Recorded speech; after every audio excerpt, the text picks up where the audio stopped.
Good morning, NCCP and friends. Good morning. Hi, Pastor John. Hi, everybody. Hi, Pastor Melissa.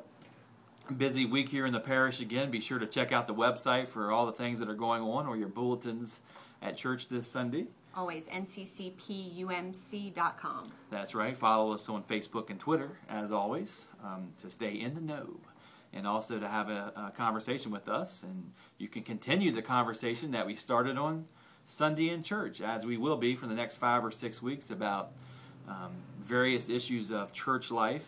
This week we'll be talking about worship and about, in the context of Larry Crown coming back to church, what he would see in worship, what he would think about, and that sort of thing. First of all, we want to stress that worship is not something that just happens in the sanctuary on Sunday morning. We really bring all of our lives to God as an offering, and so we need to cultivate ways throughout our weeks where we're just spending special time in prayer. Brother Lawrence, when he would practice the presence of God, even found chopping vegetables in the kitchen to be a worshipful time in his life.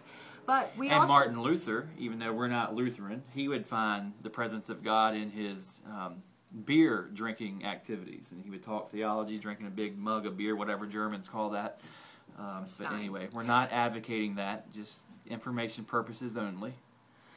But he would say that God is present even then. And so we find God all over the place.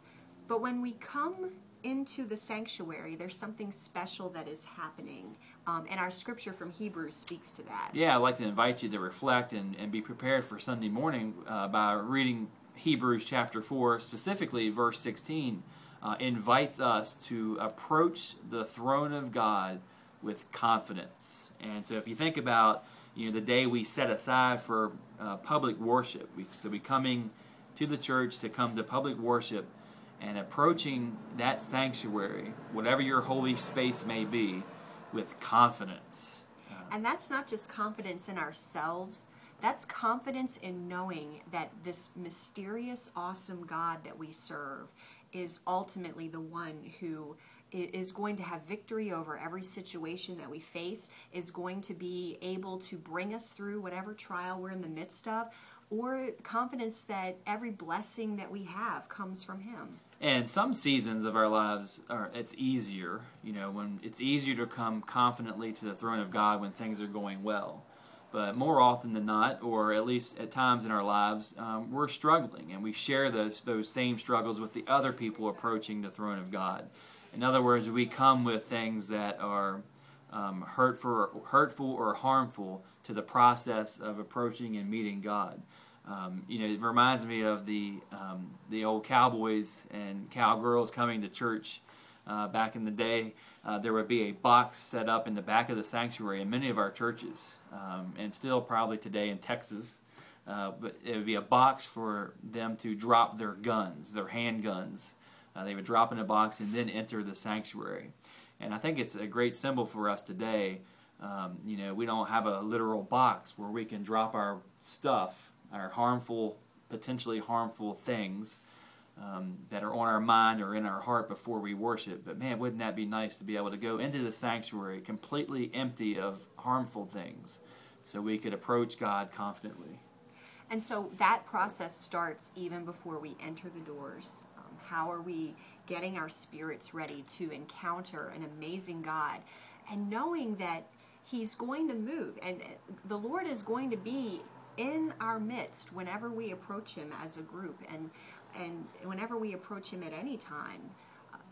That's right. And even if you're not bringing in outside, or we've done a good job this week of leaving our outside issues outside, or we drop them in the box, it can even affect us during the worship experience.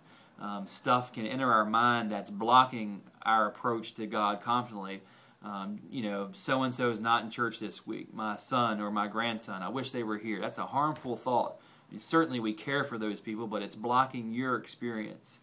You don't like the order of the service this week or the hymns that someone has picked out. You'd rather hear Pastor Melissa speak, but you have Pastor John. And so all those types of things and preferences that aren't met in terms of your own preferences can get in the way of approaching God in a confident manner. Rick Warren speaks to this at the very beginning of his book, The Purpose-Driven Life, where he says it's not about us.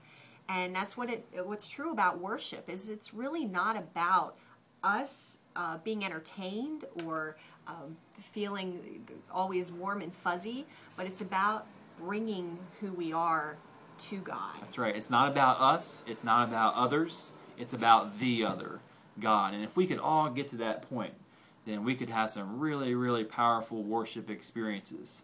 And I'm sure you have, and I'm sure we have had those types of experiences, but it really starts with us, but it's not about us. But that's a conversation we're going to continue on Sunday. So I want you all to be thinking about, what is worship to you? Where do you really feel the presence of God? We're going to be talking about that in all of our services. And we will see you there. Pass the word, and may God bless you. God bless.